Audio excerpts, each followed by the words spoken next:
Good evening. I'm Kylie Sullivan. Thank you for joining us for WVUA 23 News.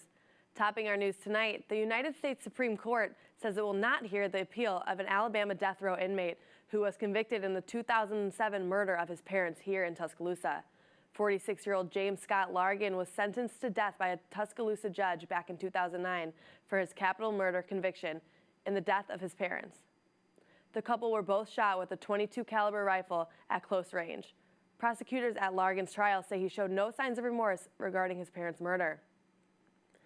President Donald Trump says that electing a Democrat as Alabama's next senator would be a disaster. The president said that it is important for Republicans to maintain control of the Alabama Senate seat to continue trying to push his agenda through Congress.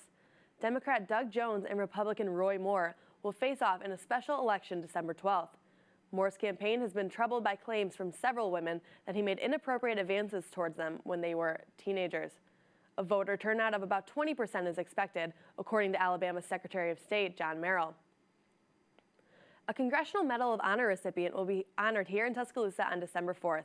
Retired Army Captain Mike Rose earned his medal for heroism as a combat medic during a dangerous and secret mission in Laos in 1970.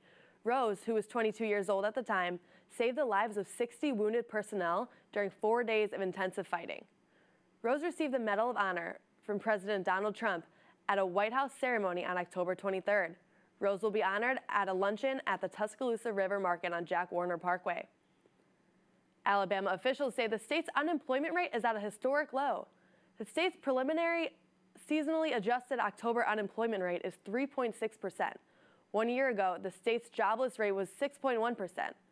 Only two counties, Clark and Wilcox, have an unemployment rate of 6.5% or higher. The lowest number in the state is Shelby County, which has an unemployment rate of 2.6%.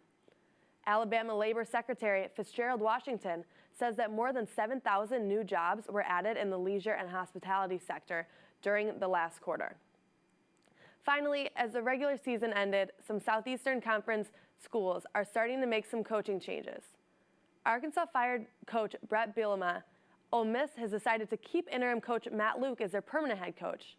Texas A&M fired Kevin Sumlin, and Florida has hired Mississippi State coach Dan Mullen to take over their program.